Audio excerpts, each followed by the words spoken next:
look at the weather. It's beautiful here. Non-stop rain. Oh, man, it is a blazer out there. It's cold and it's shivery. It is cold. Really coming down here? I really enjoy your weather reports. From the All Indiana Podcast Network, we're talking weather in a whole new way. From historical events to what's coming up, plus weather news, science, safety, fun facts, and more. I like where this is going. This is Weather Weekly. Weather Weekly with Wish TV Storm Track 8 meteorologist Marcus Bailey. Episode number 40. Made it. All right. Good to be with you here. Middle of November. I am Storm Track 8 meteorologist Marcus Bailey, and it's good to be with you on this will be a good episode here. Coming up, we're going to be talking about some of the significant tornado outbreaks that have happened in the month of November, not only in Indiana, but across the Midwest. I'm going to be joined with meteorologist Stephen Dean. It's been a long time since we've talked to him, so good to get his historical perspective. I also have some knowledge on one of the bigger events in my career when I was in Illinois. It also impacted the central Illinois community, even maybe more so than what happened in central Indiana. So we'll talk a little bit about that. I do want to get you to some quick weather headlines. It started to look a little bit and feel like winter here over this past weekend. In fact, we did pick up our first measurable snow of the season in Indianapolis, about a half an inch. We got some light accumulation on the grassy areas. If you were at the Colts and Jacksonville game, you saw some snow on top of the roof of Lucas Oil Stadium in the morning. Here's the thing, though. It is not early. In fact, we're almost on schedule for average measurable snowfall. The average date of first measurable snowfall is November 19th. Now, that happened on the 14th, technically. So, yeah, we were a few days early, but for the most part, we were pretty close. The earliest measurable snowfall, and we talked a little bit about this back in October, it was October 18th of 1989 when we had our first measurable snowfall. So, again, didn't get much out of it. Even on the following day, that Monday, which was the 15th, we did have some light snow flying around as well. But it's been pretty quiet now that we're open the week. We'll talk more about the forecast coming up if we see any more snow chances on the horizon, but looking okay as of right now.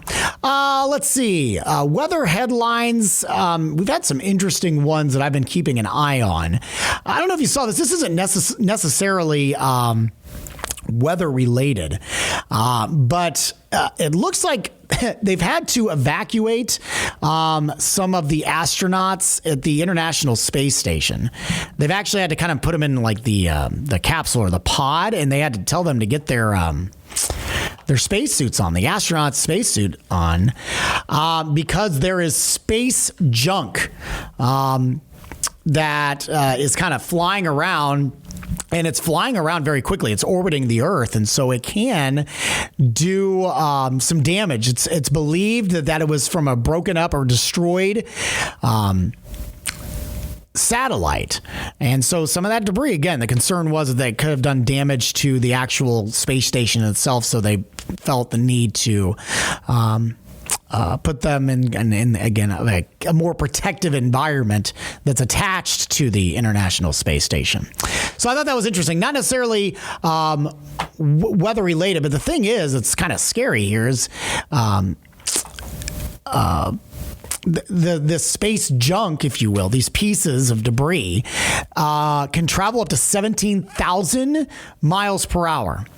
So even the tiniest of chunks of metal or anything can, you think about how fast that's moving.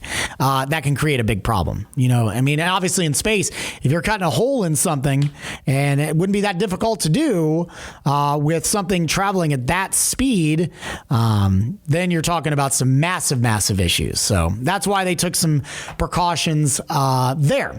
Let's see. Nationally speaking, weather-wise, there's been some pretty significant flooding in the Pacific Northwest. And so now they're worried about landslides up in the Northwest as well.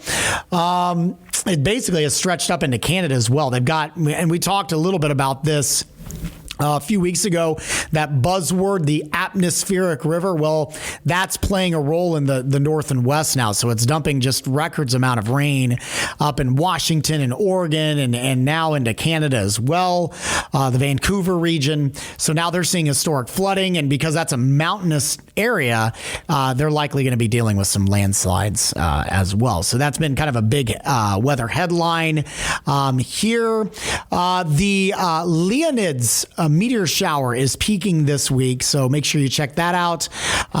We may have, hopefully, some... it actually peaks on the 17th, which is the day that this podcast drops. But you'll have the rest of the week kind of to check it out. And we may have, although getting colder, we'll have some clearer conditions to look at for later in the week. So hopefully you'll have some good viewing for that. Usually one of the more... better meteor showers to actually watch during the year. It is an annual event that we see. So you get about 10 to 15 meteors per hour. So make sure to check that out. There is a waxing gibbous moon, so that means that it's a little bit closer to the full size, so it's going to be a bit brighter. So it may wash out a little bit of the light from the meteor shower, but again, something to check out there. All right, that's good on the national headlines. Here coming up, we're going to talk November severe weather, specifically tornado outbreaks. There's a couple that we will hit on specifically.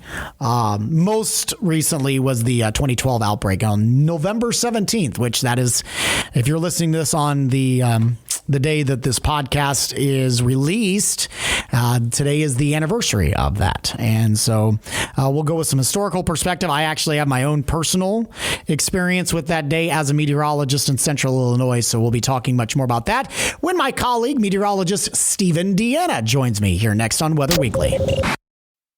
Audible's romance collection has something to satisfy every side of you. When it comes to what kind of romance you're into, you don't have to choose just one. Fancy a dalliance with a duke, or maybe a steamy billionaire. You could find a book boyfriend in the city and another one tearing it up on the hockey field. And if nothing on this earth satisfies, you can always find love in another realm. Discover modern rom-coms from authors like Lily Chu and Ali Hazelwood, the latest romantasy series from Sarah J. Maas and Rebecca Yarros, plus Regency favorites like Bridgerton and Outlander. And of course, all the really steamy stuff. Your first great love story is free when you sign up for a free 30-day trial at audible.com/Wondery. That's audible.com/Wondery. Episode number 40 of Weather Weekly. Good to have you along. This one's going to be an interesting one here.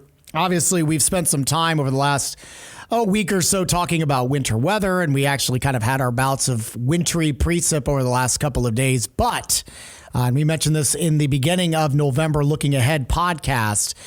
November can throw a lot at you. It can be wintry, or you can have some significant severe weather. And we've had some of our bigger outbreaks actually happening in the month of November. So as we usually do when we take a look back at historical stuff, I am joined by my colleague, Stephen Deanna, a meteorologist here at Wish TV. And we're going to take a look back at a couple of significant severe weather events that happened, not just in central Indiana, but really across the Midwest. But Stephen, it's been a while, man, but good to have you back on board. How you doing, buddy? It's been a while indeed, Marcus. Good to see you. I've been doing great, man. Just trying to enjoy the weather while it's nice, while it lasts, and then we go back to being so rainy and then snow this past weekend. Right. It's been like, the weather, but I'm enjoying life, man. How about you? It's been a while indeed. Yeah, it's going well. We're going to talk about some busy times, one of which is still by far, and hopefully will always be, the busiest day of my career, and that is the November 17th, 2013 tornado outbreak. One of the more recent significant outbreaks that we've had, not only in the state here in Indiana, but across the Midwest. I'm thankful that we're not talking about that kind of stuff, at least for now this November. We've had our ups and downs, but I'm hoping that we're going to kind of flip the switch to winter and bypass any nasty severe weather here upcoming the next couple of weeks. But let's go ahead and jump into it, Stephen. I want you to kind of talk about, I know you've been doing some research on this. And like I said, I mentioned it in the first November podcast about that there's been a couple of significant severe weather outbreaks in the month of November, which a lot of people don't always think about November being a severe weather month. But it can kind of be a second severe weather season for us, although not as maybe heavy on the severe weather as we typically see in the spring. We've certainly had our fair share. And when they get going, they can get pretty nasty, right? Exactly. There's been a couple, no doubt, like you said. Of course, the one we're getting ready to talk about today, which is 2013 outbreak, which was absolutely prolific in multiple ways. And, of course, can't wait to hear your side of the story with covering this event, Marcus. It was a long day for you indeed. And then, of course, November 22nd, 1992, which I feel like that outbreak might be forgotten about, actually, for some. I'm not sure. It just depends on how we look at it. But that was a prolific outbreak in itself. And when I did research on this outbreak recently on how it came together, I was legitimately shocked at how that all formed. And we'll talk about that in next week's episode and whatnot, and how that was actually a part of a much larger widespread outbreak across the country. But yeah, Marcus, 2013, November 17th, I can't believe it's already been 8 years. Tomorrow's the 8-year anniversary of it. Yeah. When you look back on an event like this, it's kind of like, wow. Several things you think about. This was the most recent high risk we've had in this state. Mm-hmm. High risks are, of course, very rare. You only get about probably one a year, maybe. You got to have so much coming together for such a prolific event, and this was that kind of day here. And there was no days in advance, Marcus. Also, I kind of wanted to actually ask you, for you in general, how many days was it ahead of time did you start to notice and look at Sunday, November 17th as, oh no, this might be really bad? How many days in advance did you start noticing that? Well, I mean, my age is catching up with me a little bit, so my memory may fade a little bit. There are some things that I will never forget about that day and the days after. I do remember that it was definitely on the radar by the middle of the week.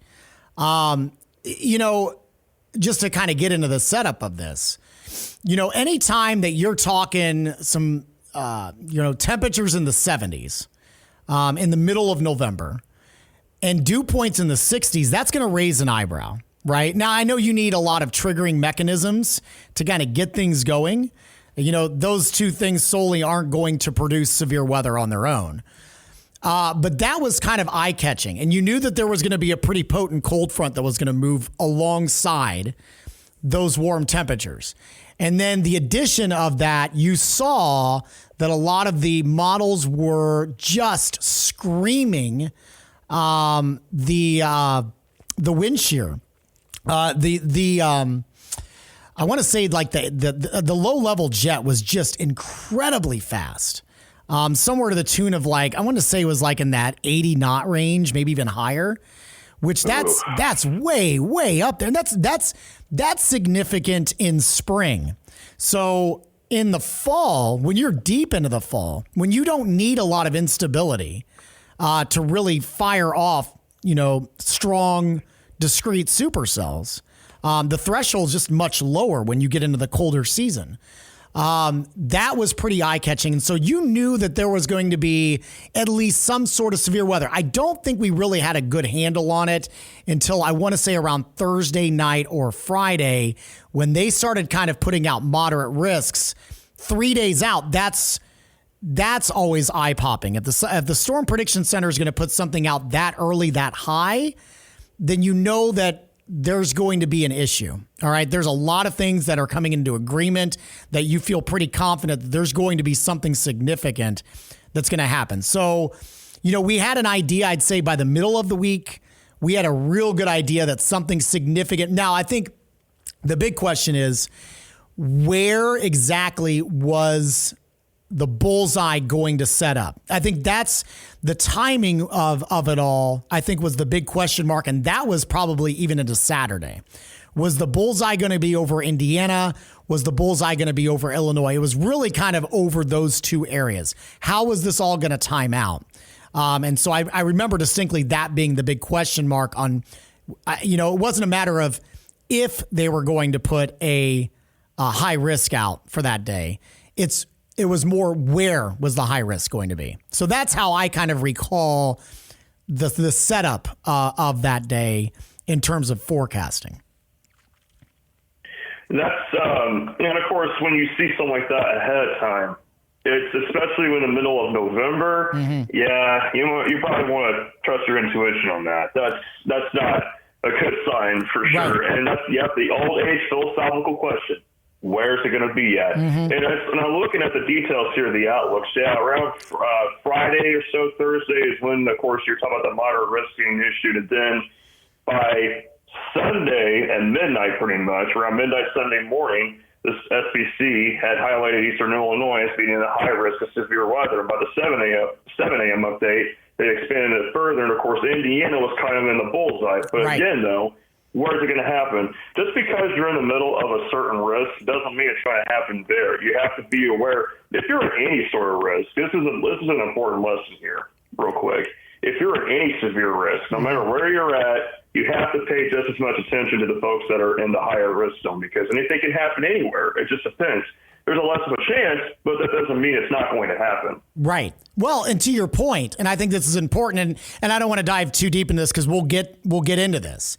But to your point, since you brought it up, the high risk basically went, I'm looking at a map and I'm trying to also remember firsthand.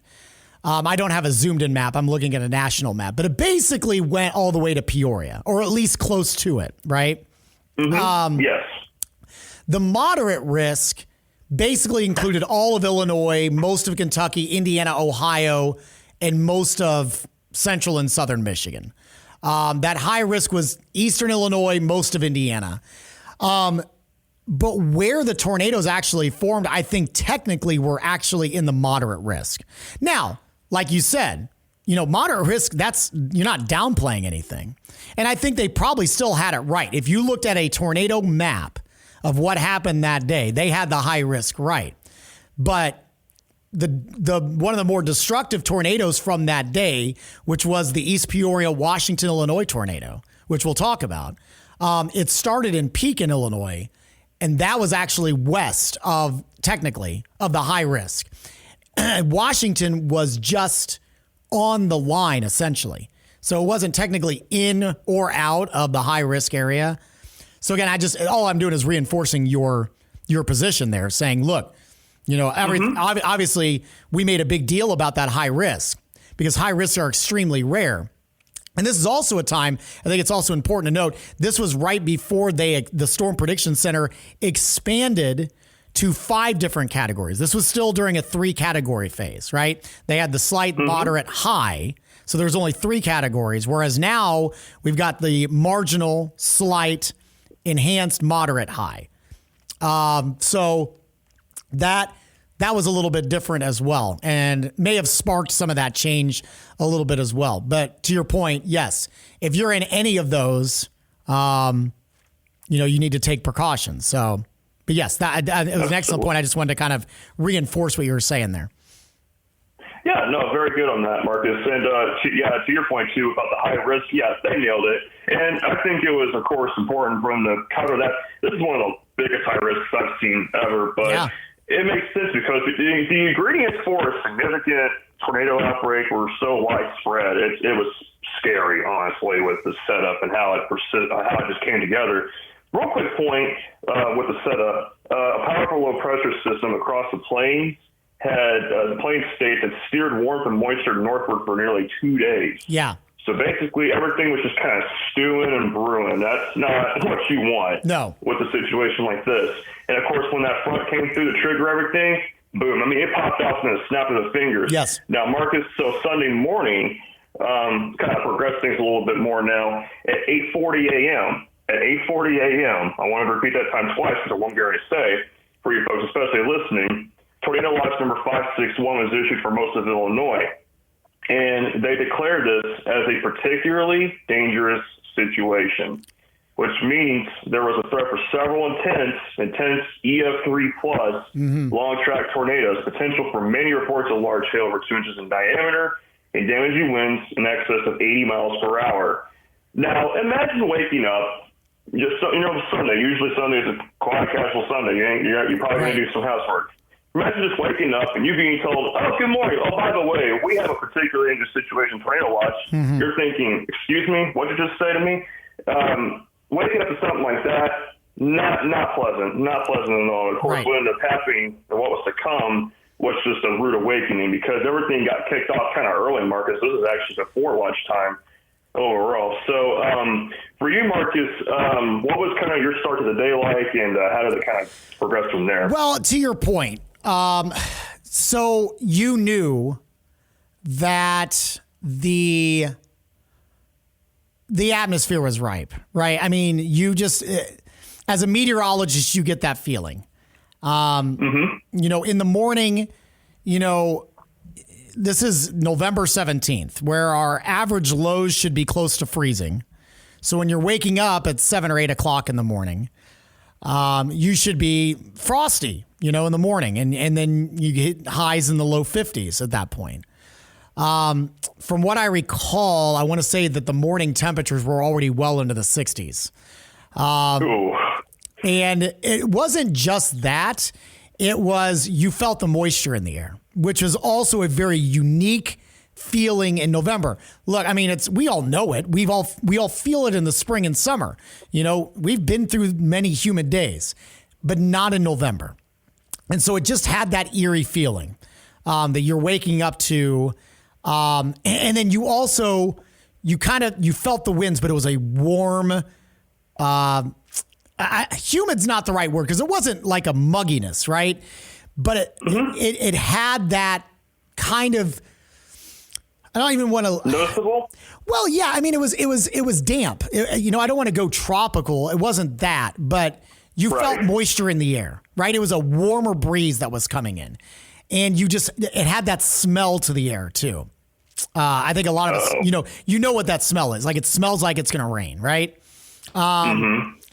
So you kind of knew you had everything together to make for what could be an active day. Now, could I imagine that it was going to be anything like what ended up happening? No, not at all. You know, I mean, how many times do we sit through and we see moderate risks or high risks or anything like that? And I'm not saying that a lot of them bust, but you don't get like just these epic outbreaks kind of things. Not where I live, you know, and I think that's where it kind of hit home.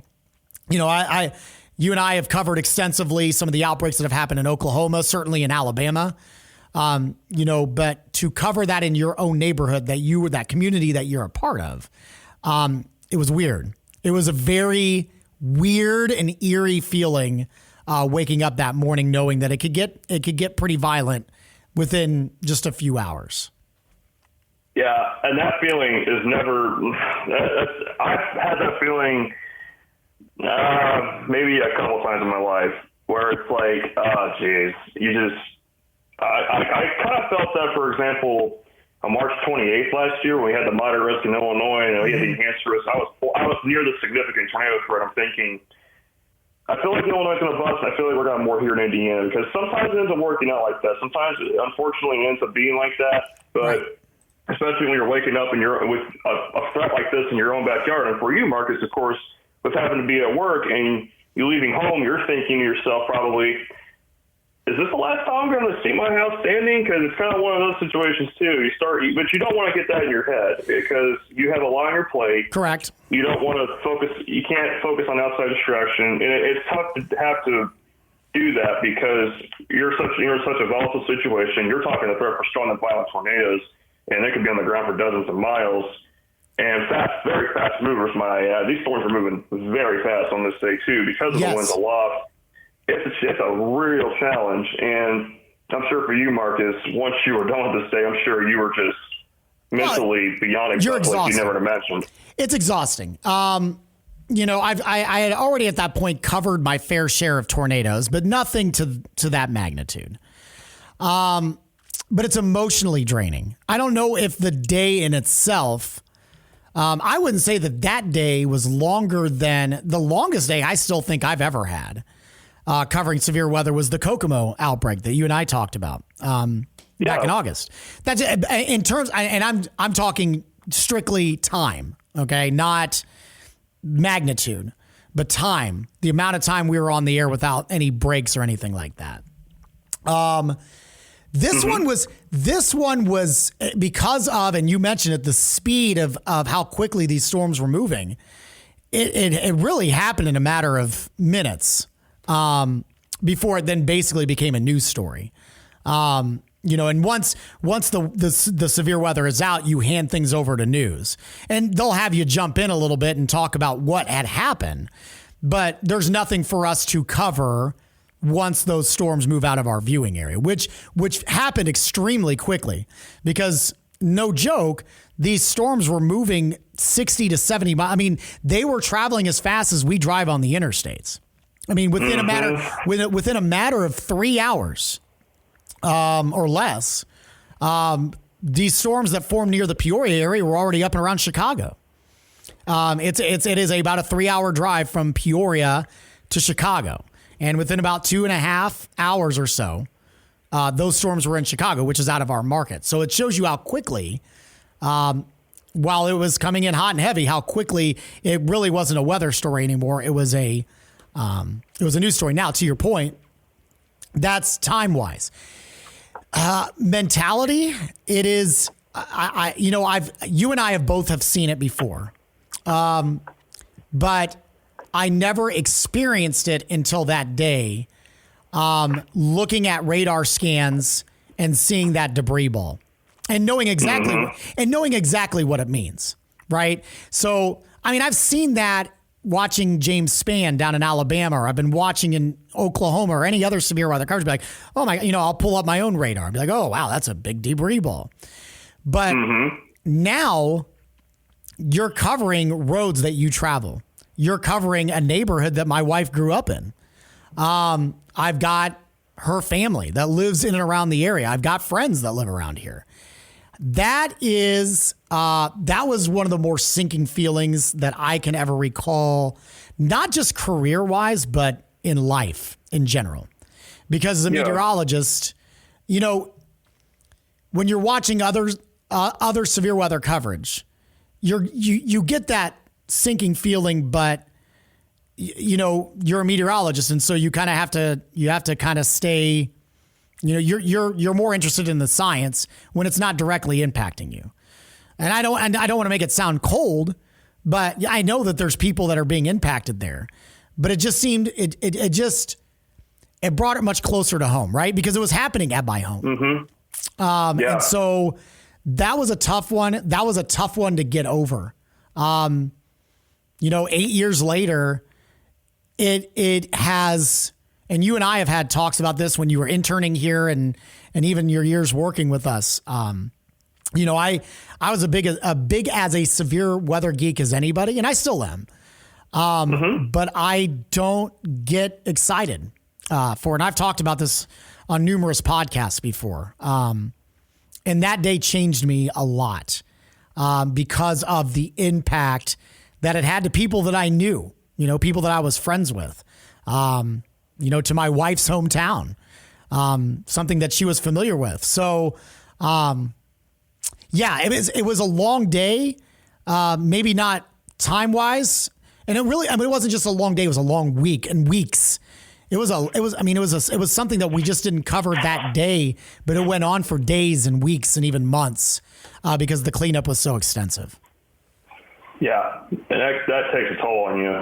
And for me, it's like, when I cross that bridge and having a day like that, I'll know exactly what you feel like because, you're talking your personal life being affected. You don't know if, you're just wondering and you're thinking, geez, did they make it? Does my family okay? Do my friends make it? You start it starts getting out of control in your head. But again, when you're in that situation of covering it, it's hard to stay on task at that point, especially when, like, for instance, James Spann had the EF3 basically hit his neighborhood. Right. And even the best of the best, they get affected by it too. We're all human, and you can only stay soft for so long. That's what makes it a real challenge when you're talking a historic event that's impacting your personal life. It hits you. It can change you. Like you said, Marcus, it really can change a person. It changes your perspective on things.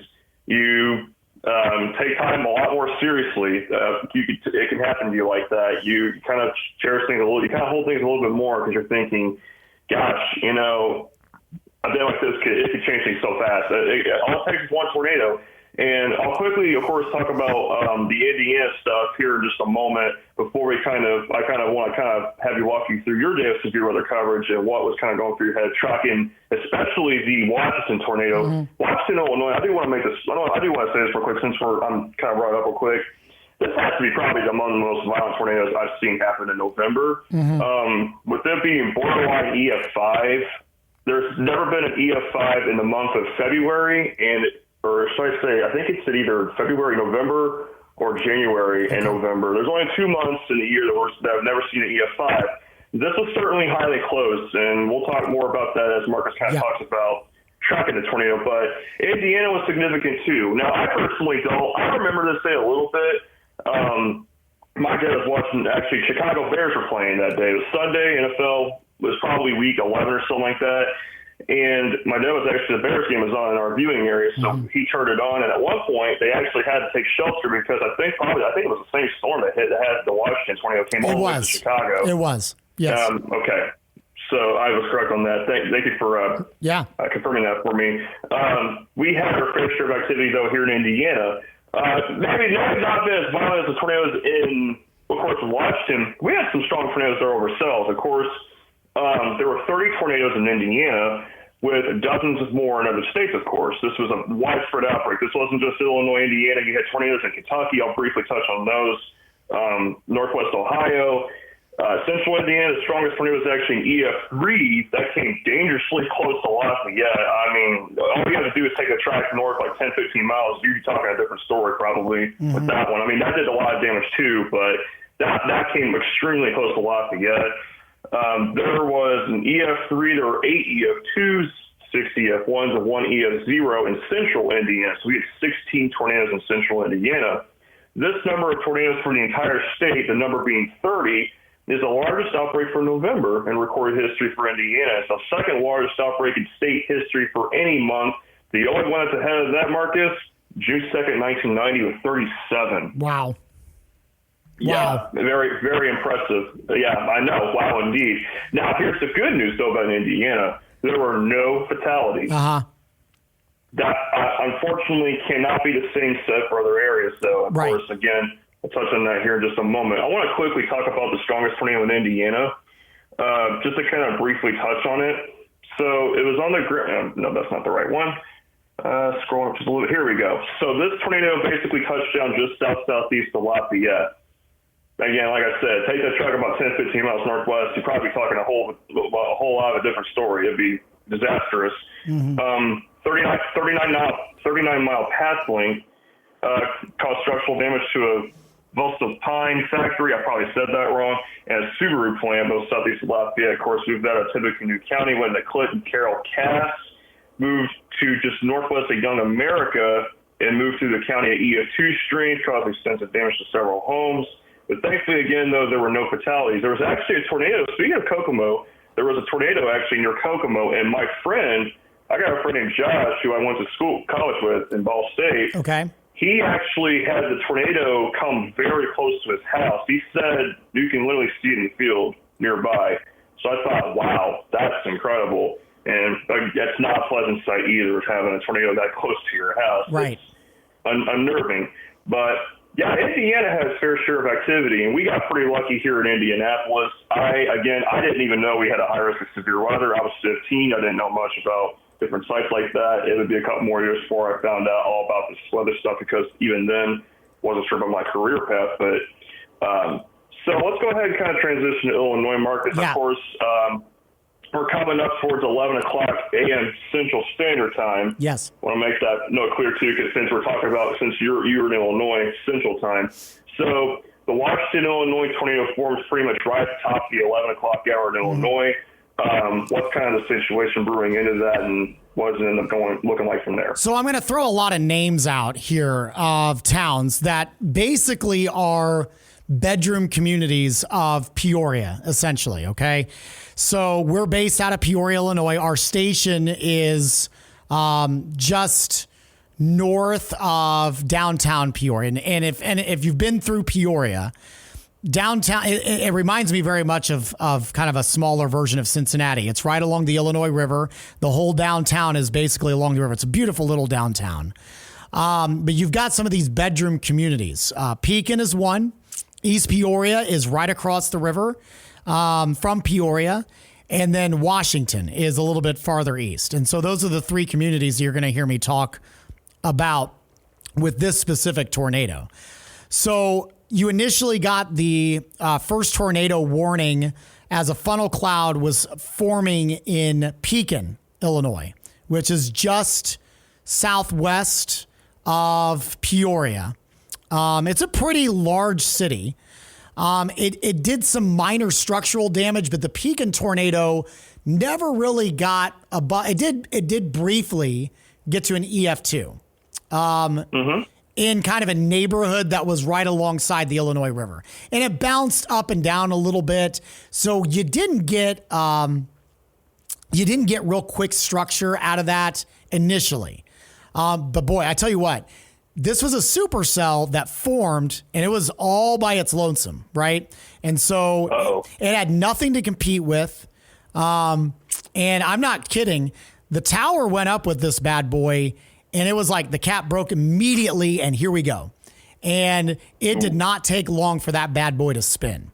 All right. And it wasn't an HP supercell by any stretch. None of these really were.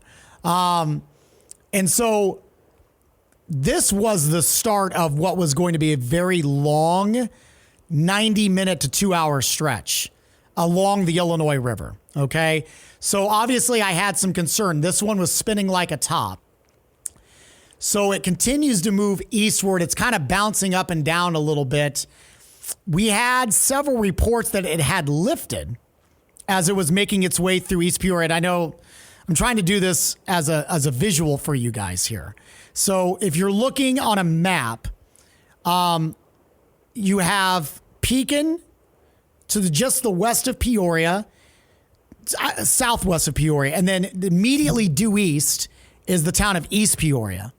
And then just northeast of there, maybe 5 miles, is Washington. So you had a touchdown with a tornado. We had that confirmed by weather spotters and numerous public people in Pekin. But we also had visual confirmation that the tornado had lifted in East Peoria.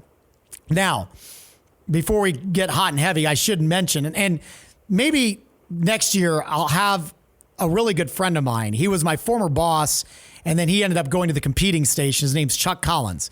He's the chief meteorologist at the NBC station in Peoria. Their station is in East Peoria. And Stephen, you may have seen it. The Weather Channel did a special on that day, specifically the Washington tornado and how that kind of originated. And while it started in Pekin, it did go over East Peoria and never really got going or touched down or do significant damage. But my friend Chuck and his coworker, her name's Sandy Gallant, she was the morning meteorologist there. They had to evacuate while they were covering the storm because literally the funnel cloud was right over them and it could have dropped at any moment. The velocity scans were about as high as you can get for something that isn't on the ground. Right, we weren't getting debris returns, but it was spinning like crazy.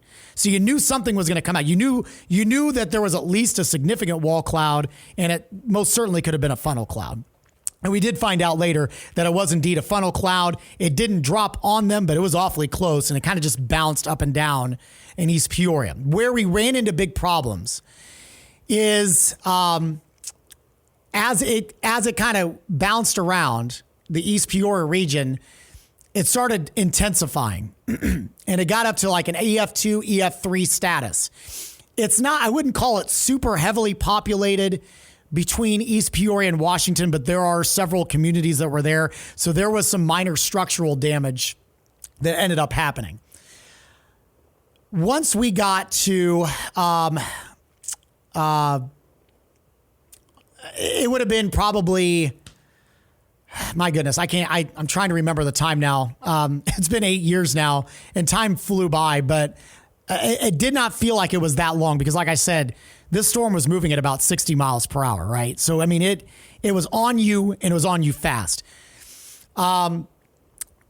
We started seeing the scans even intensify just before Washington, and it was going to take dead aim on the city of Washington, okay? And I'm looking this up real quick. The Washington, Illinois population, it's not a huge town, but it's not small either. It's just shy of 17,000 people that live there. Again, kind of a small bedroom, but nice community that a lot of people commute into Peoria for. They got a real beautiful downtown square. And then basically on the northern end, they had a lot of new construction. All right. I'd say houses maybe 5 years old, maybe 10 in spots. And so this was traveling north and east, and it hit EF4 status just before Washington. So now we didn't know that at the time, right? We just know that there was a severely strong couplet on the velocity scan that we saw. So we weren't 100% sure that it was up or down still because we had been hearing conflicting reports in East Peoria. It's down, it's up, it's down, it's up. And now we know that it bounced a lot in East Peoria. It did not just stay on the ground. Even though it was intensifying, it was bouncing. So we weren't really sure if this was on the ground or not. But obviously it's going through a populated area. So we're stressing, please, please, please get in your safe spot. It was at that point then it starts getting on the west end of town. So people that are familiar with Washington, there's a Walmart on that west end of town. And you start getting into some businesses out there. I think there's like a Kroger out there as well, and some shopping plazas before you start getting into residential areas. There were people in that Walmart. They sounded the alarm. It literally just missed the Walmart to the south, crossed over, believe that's US 24, crossed over that highway, and that's the main stretch of road that goes through the heart of Washington, and then it rolls right through several neighborhoods that are on the north end of US 24. It was at that point then that we saw the velocity scan and we had a clear debris signature. There was no question about that. You were starting to get some of those deep blue colors, as opposed to the bright green and bright pink together. Now we were starting to see the blue. So we knew that was destruction that was taking place. And again, kind of reiterating, you also have to know your geography a little bit. When I'm watching James Spann in Alabama, I don't know where some of these subdivisions are. I knew exactly where these subdivisions were. My wife had friends that she grew up with that lived in some of these subdivisions. My wife was a color guard coach, and the band director lived in that subdivision, one of these subdivisions that the tornado rolled through. So we knew that was a very populated area. And so at that point, that's the gut punch, right? Because you can sit there and you can say all day long, please get to your safe spot.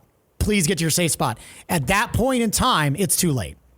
It's too late. So there's nothing else that I can do at that point, except for the people that are down the line. The people in Washington were on their own at that point, right? Because if you're not in your safe spot, you're in trouble. So it rolled through the town. It remained as an EF4 the entire path through Washington. In fact, it continued to stay in EF4 well north of US 24. It didn't get really downgraded until it got into the northeastern part of Tazewell County, which is very rural. And once it got north of Washington, it kind of opens up a little bit. It's very rural to that point. So you didn't have as much destruction to residential or businesses. So it continued down on its path. But when it was all said and done, you had 125 injuries. You unfortunately had one fatality out of the Washington tornado. It was a man that went outside and tried to videotape the tornado coming through. And unfortunately, he lost his life because he was trying to videotape that. So I remember that distinctly. I will say this, though, and this one always gets me. And I know that we are a very science-based, podcast with this being weather. But what was interesting about that day is that there was only one fatality. And I can't convey to you what that scene looked like. I mean, it looked out, we see it on news all the time, and I've seen it, but until you witness that kind of destruction firsthand, you don't grasp the magnitude. Just a few months prior, I was in a parking lot for the Washington Cherry Festival. All these little small communities have their own little summer festivals, and that's Washington's, the Cherry Festival. It's a blast. And they have a lot of good cherry-themed desserts and stuff that you can buy, and they got rides for the kids and everything else. A few months later, November 17th, well, technically it was on the 18th, the day after it happened, I was in that exact same parking lot with members of the national media, and my backdrop was the same, but it was not a subdivision with kids romping around. It was splintered trees, and not just damaged homes, Stephen, completely leveled homes. It was a view to where I could see for miles where I should not have been able to see a block, because the day prior to that, you would have seen hundreds of houses in this subdivision behind this. I believe it was a Tractor Supply that we were set up at when we were surveying the damage for the first time. And I could see for miles. It looked like farmland. It did not look like there was homes there anymore. You just saw rubble, and you saw people trying to clean it out. You saw the classic splintered trees with the leaves completely ripped off, all the branches ripped off. Bark was peeled off of the trees. But I want to go back to what I was going to say, because this is important. I'm a very faith-based guy. I'm very open about my faith. And I didn't really say it then, but as kind of my mind started kind of steering away to what a tragedy it was, I started kind of thinking more about it. And over the years, it's only become much stronger. But you mentioned the time of morning that this happened. This was at 10 o'clock, 11 o'clock in the morning in Illinois. And it was on a Sunday.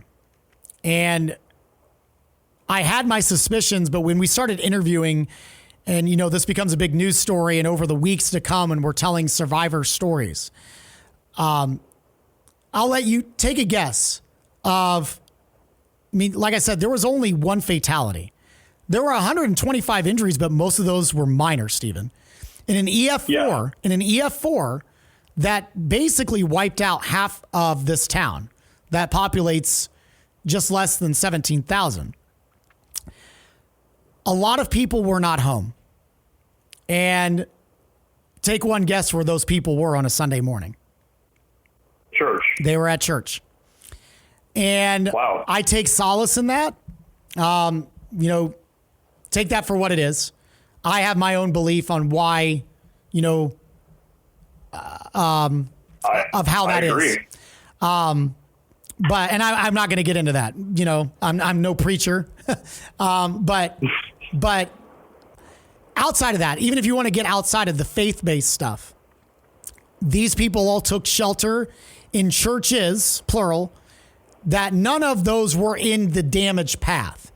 One of the main churches was just north of some of the neighborhoods that got damaged, but it was not impacted. And it was one of the bigger churches in Washington. So a high population of people went to that church. It ended up being kind of ground zero for a lot of the recovery efforts. It became a shelter for people. It became a kind of a centralized location for volunteers to bring supplies or for people to organize to go and help clean up things in some of those neighborhoods. But that's something that will always resonate in my mind. I mean, obviously, I have a lot of thoughts about that day. You know, the gut punch that I had about, and I know it's such a dark thing to think about, but you and I have had this conversation. I don't talk about it publicly much because it's a horrific thought to have when you're on television or doing anything for that matter, and you're covering a weather event like that, and you're trying to relay to people, and you saw the debris signature as this system was going over Washington. My initial thought was, oh my gosh, people are dying. You know, yeah. I hate that my mind goes there, but when you see something like that and you saw the debris returns, I know it's a dark place to go, but you knew that this was a massive tornado from the debris signature that we saw. This was before we saw any video. And so when we started getting video back, it took about a half an hour on what should have been a 15-minute drive. It took about a half an hour for our crews to get somewhere near the damage path because obviously it was fresh. The whole town basically smelled of gas because you had so many busted lines. Just kind of your typical, you know, scene of just after the fact. But I know that a lot of the people in our newsroom were shocked. I wasn't. Because of what I saw on radar, I kind of expected the images that we saw.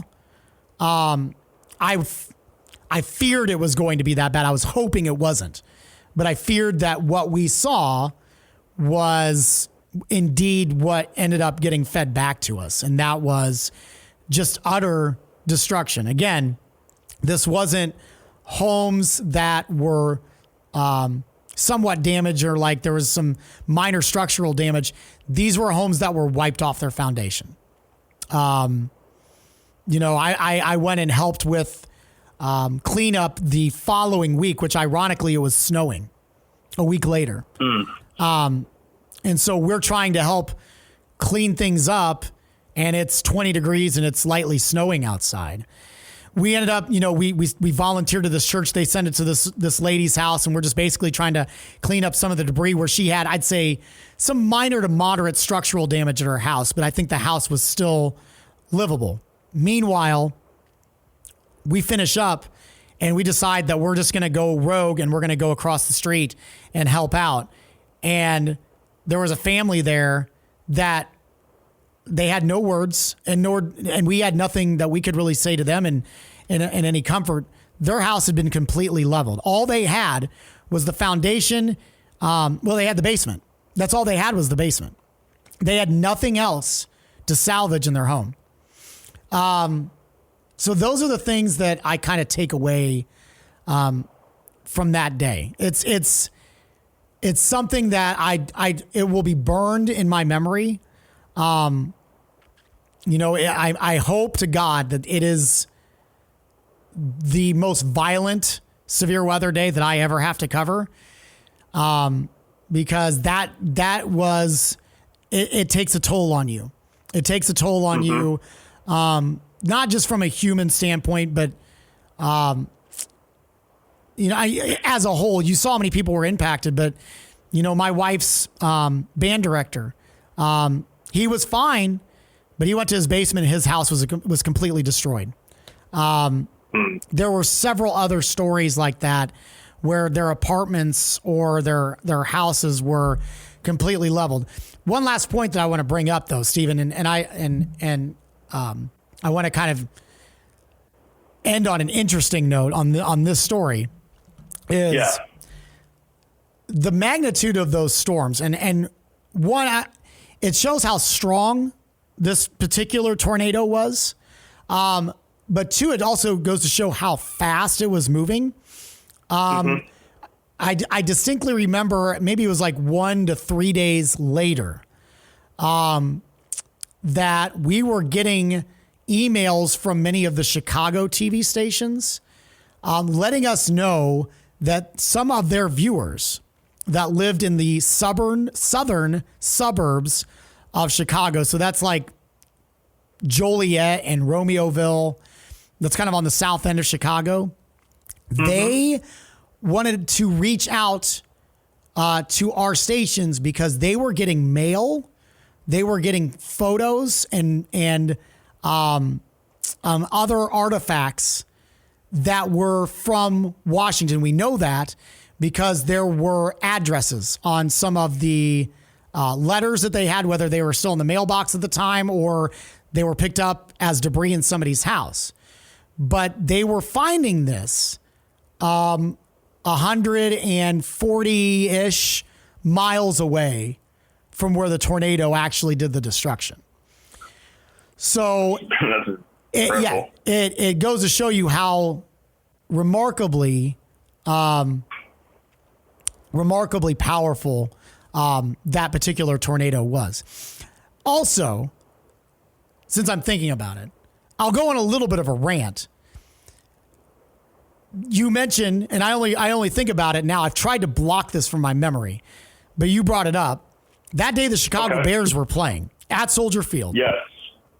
I know where you're going now. Despite the fact that we had a nearly EF5 tornado completely destroy a community in and around the Peoria area, we had people cussing us out because we were not showing the Bears game. Because obviously we went from severe weather coverage to news coverage because it was a huge news story. You know, there were people that were misplaced. There were people that have loved ones in that community. We're trying to gather as much information as we can. And people were cussing us out, calling in saying, put the Bears on.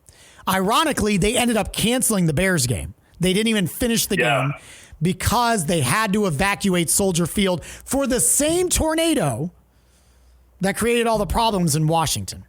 So ironic. It just, it goes to show, sometimes you think in this business, okay, people are going to get it on certain days. Some days they're going to be like, this is nothing. No. This was like wrath of God stuff that was happening. And we still had people complaining about it. So gotta love the consistency of people, right? But I know. Yeah, it's tough. But I will say this. That was kind of the first time that I saw on a whole scale, the love of humanity and how people came together for not only Washington. Washington was obviously, that was the headliner because there was so much destruction in Washington, right? But for East Peoria, for Pekin, there were so many people that came together, and 8 years later, there's still some scars. My wife still has a tough time going through her hometown because it is different.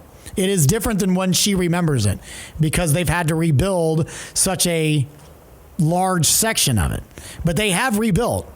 We interviewed their mayor, and he was a great guy, and he was the right guy for the job because he lobbied to the state legislature, and at times he was on a national stage because it was such a big story that he became kind of a household name, especially in the Illinois area. His name's Greg Minear. Great guy. And I think because of his leadership, Washington is a much stronger community as a result 8 years later because of it. The other feel-good story about it was the football team was in the playoffs. And while they did not win that following weekend, because they won that Friday night, and I believe their system is a little bit different. I think they made it to super sectional, so they were basically one win away from getting to state. And it'd been many, many years since they'd even been to this Final Four, if you will, of their class. And they ended up having to play Springfield Catholic, I believe. But it ended up getting broadcasted statewide because so many people kind of wanted to back that community. And so there was a lot of people that were really rooting for Washington to win that football game. It was a very close game. They ended up end up winning, but you kind of felt the tightness of that community that day. But again, just an incredible day. I guess I should mention that tornado, Stephen, was on the ground for 46 miles. 46 miles, and for a lot of it, it was EF2 or stronger. But again, it was an EF4 max winds of 190 miles per hour when it went through Washington. So just incredible damage and devastation there in central Illinois. Yeah, and it was a half mile wide, as well as 0.2, and it actually caused 3 fatalities. Well, the one fatality was of that day in Washington. Okay. And I believe that the other 2 they're attributed to it, but they were, from what I remember working in the news, they were indirect. So the actual event in itself was one. If I remember correctly, 2 of the other ones that happened with the Washington tornado, I believe were in maybe cleanup stages or something like that. So they get attributed to that because they were indirectly impacted by that. But in terms of the actual event, I think it was just the one. Gotcha. I gotcha. Yeah, and that was such a destructive tornado. Kind of actually also came really close to the town of Roanoke, which ironically was hit by a violent tornado almost 10 years prior to that in July of 2004. But yeah, a couple of things I want to kind of quickly mention before I kind of quickly wrap this up for us and talk about the other significant tornadoes in kind of a quick fashion. Back to the church thing. Yeah, Marcus, I'm right there with you about faith. I'm pretty much right there with you with that and my stance on it. I'm not going too much in depth about it, but that's pretty much an act of God that everyone was in church that day. Right. Not everyone being at home because of what the tornado did. Like you said, you're talking homes that were completely destroyed. I mean, nothing standing.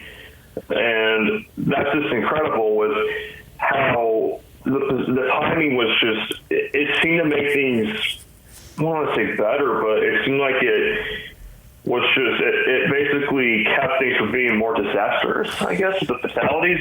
I mean, it's how you pretty much take it, but... You're right. The scary thing about it was, when you look back and, you're always going to look back, oh my gosh, if this would have happened 3 hours earlier or 3 hours later when people are trying to watch the Bears game at home and church is over, the problem always was the sheer speed of that storm. 65 to 70 mile per hour movement, not winds, movement. That's how fast that storm was moving. So as soon as the warnings were coming out, it was like, you've got to go now. You've got to go now. A drive from East Peoria to Washington should only take you 10 minutes, but that's driving at 40 miles per hour. This was going 70.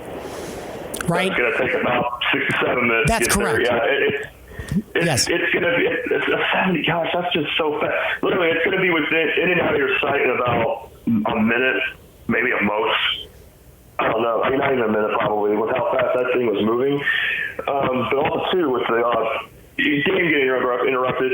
Yeah, I don't understand how. I'm not going to go into depth with this. I don't want to get in trouble, to be honest with you. But I've seen the same thing happen not so long ago. Do you remember the outbreak in southeast Missouri back on October 24th? Yes. You had the San Francisco 49ers playing the Colts in what was a deteriorating weather condition game. You had the load of rain and wind coming in from a powerful system, and you have potentially deadly tornadoes hitting your Fredericktown, Farmington, Missouri, St. Mary, Missouri, and people are just complaining as long as the day goes with the game being interrupted. I'm thinking you have potentially violent tornadoes at night. Look, this is ridiculous. It goes back to Dayton, the Dayton, Ohio tornado when Jamie Simpson. Yes. And this was before the Dayton tornado happened, but it's just crazy. But that seems like a loud minority. But like you said, Marcus, there is decent humanity. There is a good side of humanity, like you talked about, with how everyone kind of rallied together for Washington. That was absolutely great to hear that they were able to. Everyone kind of came together and just be stronger and more friendlier to, just like strangers becoming friends and whatnot, just really building things together to help this town build back stronger weather, which is always a great sight to see, and with the high school team too, that was cool to hear as well. Yeah. Although they didn't win, everyone kind of rallying together for Washington, Illinois. Great to see this town kind of rebuild, I should say, after such a disastrous tornado. But yeah, we got to do better than that, people, with the complaint on the air. I mean, come on, listen. If you have a tornado, take the same tornado put it through Indianapolis, I guarantee you there will be way more than 3 fatalities. I hate to say it like that, but listen, it's such a busy city, it would scare the absolute hell out of me. Excuse my language, but it would. Right. Because I live on that's my fear.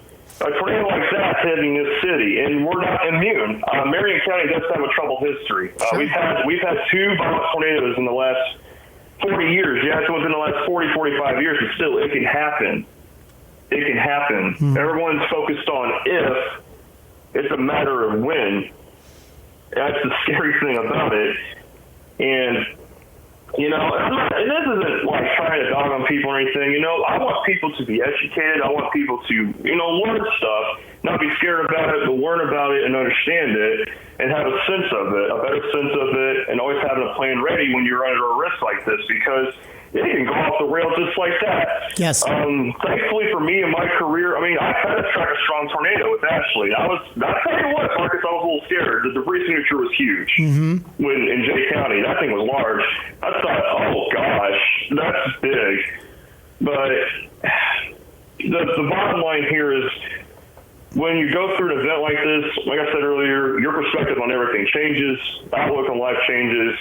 You think about time, how time can be cut so short, but at the same time too, it brings a good side to it, because it kind of makes you stronger at the end of the day. But hopefully, I hope the guy Marcus said, like you said, you don't have to cover something like this again. And for me, I mean, who knows? I mean, I'm early in my career, and of course, I'm learning from you guys and whatnot. But then again, though, your mind's not going to still be quite 100% ready, because you just never know what's going to happen. Right. You don't know if you're going to lose your home. Like, of course, like I talked about before, meteorologist Richard Scott in Alabama, he lost his home in the super earthquake in 2011. Right. I mean, that's just devastating. Losing your home in that violent tornado that hit Tuscaloosa and then went all the way to Birmingham. Or James Spann, you know, having his neighborhood hit, but he's still having his house attacked. But still, you know, that stuff really drains you. It hurts you. James Spann, it's incredible how a man like James Spann is so resilient, but that's because faith, in my opinion. I don't, like I said, I don't want to go too deep in that either, but for James Spann, it's because of faith. That's why he's such a resilient person, and just like us too. But for Spann covering all these events over the last many, many years, I mean, they just came upon the anniversary of the Huntsville tornado from 1989. That was one of his early significant tornadoes. That tornado kind of merged basically with that storm. A cell merged with the top of the squall line, and it quickly produced a violent tornado, and it killed 21 people. Right. Everyone was caught off guard. No one knew it was coming. It was crazy. Everyone just was like, whoa, what? And they just heard the roar of the tornado come. But I don't want to get too deep into everything else. Of course, I want to kind of wrap things up here quickly, because I know we're coming up on an hour. But just a lot to talk about, dive in with this event. It really takes something from it. There was something I wanted to bring up real quick before we wrap things up. First off, if you want to see the photos that I've been talking about, the Lincoln, Illinois Weather Service office has a great write-up on basically the event. They've got ground photos. I think even more impressive than that, they've got aerial photos that shows you kind of the destruction of what I was talking about in some of those neighborhoods. You can distinctly see the path of the neighborhoods that were destroyed.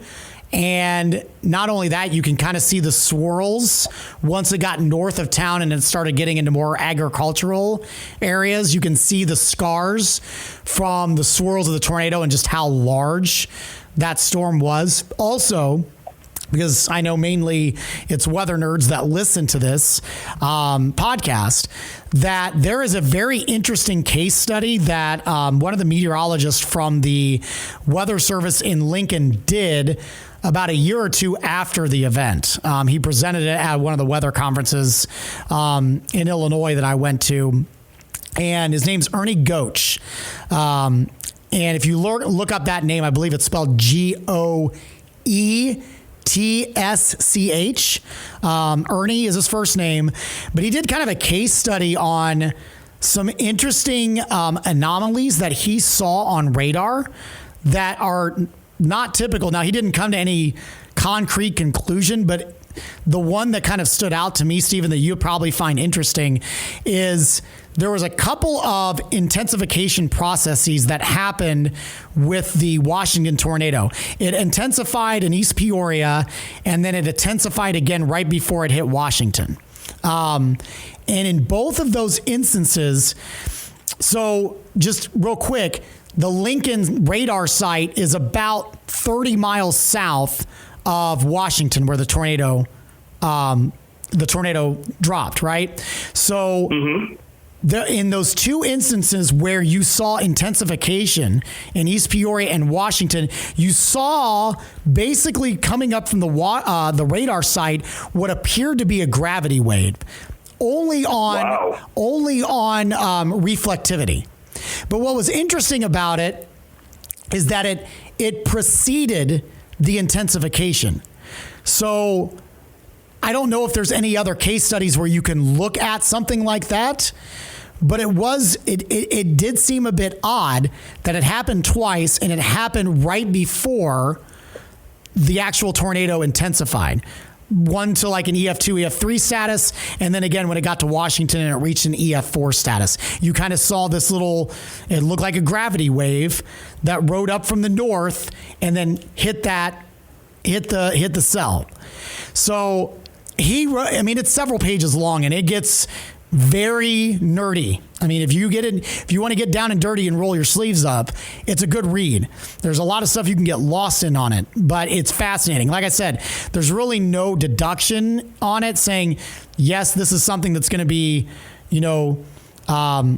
taken into account in severe weather coverage, but it was fascinating in what he saw. So if you're kind of interested in that, kind of piggybacking off what we were talking about, there's some interesting case studies on that day and just some of the interesting anomalies that you could see on radar that obviously we would not have detected in the heat of the battle that day because of things just happening so quickly. But again, I think it's something also to check out. And lastly, I should point out the National Weather Service in Illinois, all of those guys there, Chris Miller, who's since retired, Ed Shimon, there's a whole host of James Otten, I could go down the line, Ernie Goach, all those guys and gals that worked there, they were fully staffed, saved lives that day.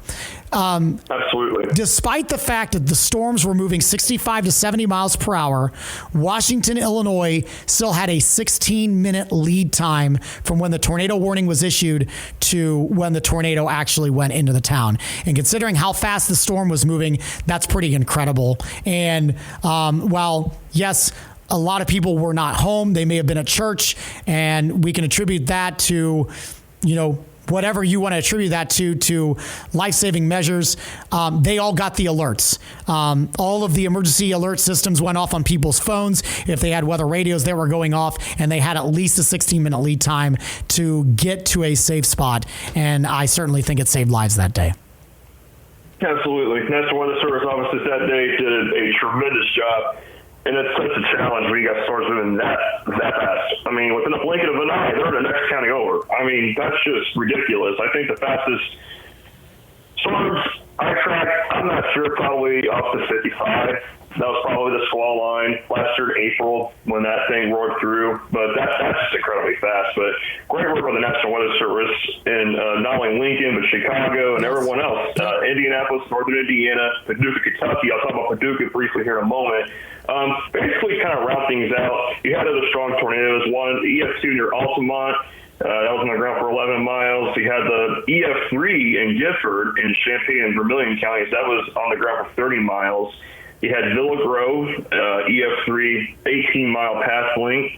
You had a strong tornado in Westville, Illinois, path length with 19 miles. There was another violent tornado, much shorter lived than the Washington tornado, but it was near New Minden to Hoyleton in Washington County, not the city. This caused 2 fatalities, unfortunately. It was a 10-mile path length, but was on the ground long enough to cause violent damage And then the final killer tornado of the outbreak, Marcus, this one was just, this was nasty. We'll just put it that way. Let me go to the section of this tornado. Basically, moved along the Ohio River through parts of Kentucky and Illinois, so like far southern Illinois and Kentucky, right by, actually moved across the northern fringes of the city of Paducah. So Paducah almost took a hit from this tornado. That would have been disastrous, too. Right. So you're talking multiple big cities that nearly got hit on this day. It could have been, and then that tornado that hit Washington, if that would have hit Peoria, oh, my gosh. Different story. And you think about it, it only missed Peoria by less than 5 miles.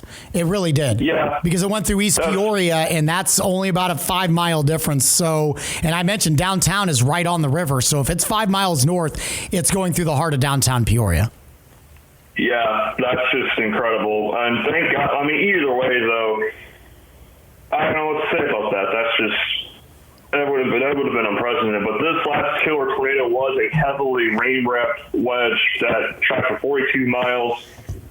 In the late evening to early nighttime hours, it killed 3 people. It was on the ground for almost an hour. It did quite a bit of damage as well. But yeah, Marcus, this was a crazy event. And also, too, there was a couple of non-tornadic events to where you had wind gusts of 100 miles per hour. Right. One of these were in Crown Point, Swayze, Indiana, and then West Chicago. Interesting fact. My best friend, shout out to him, and he's in Colorado doing great things. When we first met, he told me about a time when everyone thought there was a tornado in Crown Point, when he discovered that it was actually a microburst, and I believe this was it. Because when you get wind gusts like that, more often than not, it's probably a microburst. Because a microburst is scarily enough, invisible downrush of air that can go up to 100 miles per hour, and it can be maybe a couple miles wide in general. Right. So, yeah, you had some powerful wind gusts, and then, of course, the snow after that, which interfered with debris and recovery and all the debris cleanup and recovery efforts. So that made things hard, like you were talking about. I can't imagine how that was. I'm sure you were just like, when does this end? When does this end? Because you're talking like right after a violent outbreak like this, snow falling, you're trying to help people out. But eventually, as you said, Marcus, everything came into, and everyone was okay everyone was okay. Everything got rebuilt. And great to see everyone recover from this. But, of course, definitely a stain in people's memory of how quickly things can turn disastrous. That's correct. And more than anything is that you need to have a plan any time of the year. I'm sure you can ask anybody that lives here in Indiana, certainly in Illinois. Can you expect tornadoes in November? They probably would have said, not like that. But that changed a lot in terms of severe weather safety. And unfortunately, as a society, we are a little bit more reactive and not proactive when it comes to that kind of stuff because, we don't really worry about stuff until it happens to us. And I'm not, that's a general rule. And I think I'm guilty of that in other aspects as well. But that changed a lot of things that day. And obviously, people are highly sensitive.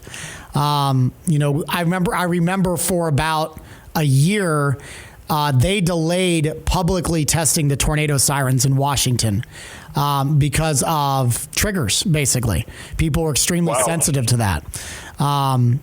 People had a lot of stress for a while. My Facebook feed was lit up with anytime we had severe weather threats. I spent a lot of my time trying to calm people down, which I had no problem doing. People were obviously scared and they were stressed, and it changes people. It changed me, and I think it changed that entire community when something like that happens. Absolutely, and I can never forget the aftermath of. People can legitimately get like PTSD from this. There's a phobia for tornadoes too. I don't recall the name of it, but this can really hamper people a little bit in certain ways. And we gotta be there for one another. Basically, That's right. Don't want to let people suffer by themselves. That's where coming together, like you were talking about, Marcus, that just makes things so much better at the end, and makes everything stronger, makes everything more stable. And that's what I think that's a great thing you can take away from an aftermath like this. Like being in an aftermath, one important thing is to be there for one another, and just always don't let them go. Don't like leave them alone. Be like, if you sense there's something wrong with them, them thinking about stuff like that. Just be there for them. Just tell them, hey, look. You're going through something like that, but listen, we come up stronger at the end of it. We know what to do next time. We know how to be prepared. And, we learn something from it. You take away a lesson from everything, no matter if you think you do or not. That's the crazy thing about life. You learn something from anything. It doesn't matter what it is. Some people say, you don't learn anything from this. No, that's not true. Yep. You do learn a lesson from everything. Even if it's the really, really bad stuff like this, you do. And it's not always you learn stuff that's bad. You learn some really important key life lessons. That's right. All right, Stephen, thank you for your time, man. I appreciate you kind of walking us down all of the nuts and bolts on what happened on a very historic day, obviously for me in Peoria, but I know my story was kind of lengthy because I was there, but obviously it was a significant day here in Indiana as well, so I appreciate you joining us here. Hey, you're welcome, Marcus. Thank you for having me on, and thank you for all of your perspective on this whole event, especially for those who are up and coming in the broadcast world. They get an idea of what it's like to have to go through something like this, just to kind of get them mentally prepared for something like that. But thank you, Marcus, for your talk on this overall, and it was great to break it all down with you. I'm looking forward to next week's episode as well. Absolutely. We'll have him on next week talking about the other tornado outbreak that happened in November as well. All right, we'll have your full weather forecast for the week of November 15th. That's coming up next here on Weather Weekly. All right, here's a look at your forecast for the week of November 15th. And you got some ups and downs here. We're kind of in the middle of this mild surge, very brief, but you're likely looking at highs in the mid-60s for your Wednesday afternoon. But it's going to come with a lot of wind. It's a powerhouse cold front. It brings some rain by Wednesday night. And then we're going to yank down those temperatures, it looks like, again by Thursday. We're back to the mid-40s on Thursday for highs, and we're lucky if we can get out of the 30s on Friday. Now, I do think both of those days should be dry. Weekend will bounce back a bit. Highs near 50. May have a little bit of a disturbance. There's some differentiation on model runs here between the European model and the American model on rain chances on Sunday. So we'll go with a chance of showers, rain showers on Sunday. And then we'll get another shot of cooler air by Monday, and that could provide us with some light snow showers. Again, the Euro's kind of heavy on that because we get on the back end of the system. GFS, not quite as much. It does say some precip, but I don't think it's not as heavy on the rain for Sunday and not as bullish on some light snow for Monday, or at least a wintry mix. Does look chilly as we head into Tuesday as well. Numbers into the mid and upper 30s for highs, and the long range forecast from the Climate Prediction Center taking you into Thanksgiving holiday.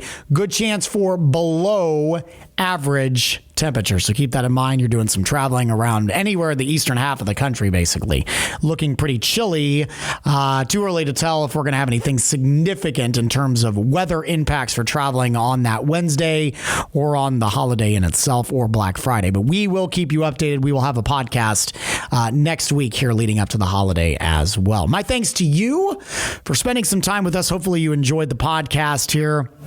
Again, pretty active month of November. Always be on guard. You never know when things can get hairy.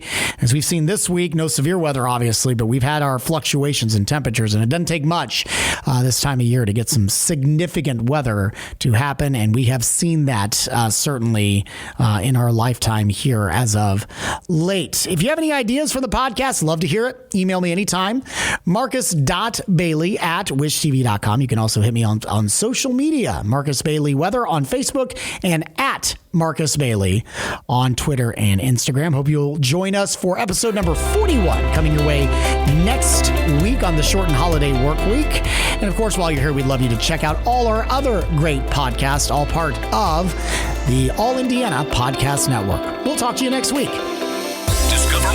Discover more from Storm Track 8 Weather and Wish TV. Online at wishtv.com and when you follow Wish TV on Facebook. Plus, be sure to check out more great podcasts from the All Indiana Podcast Network now at allindianapodcastnetwork.com.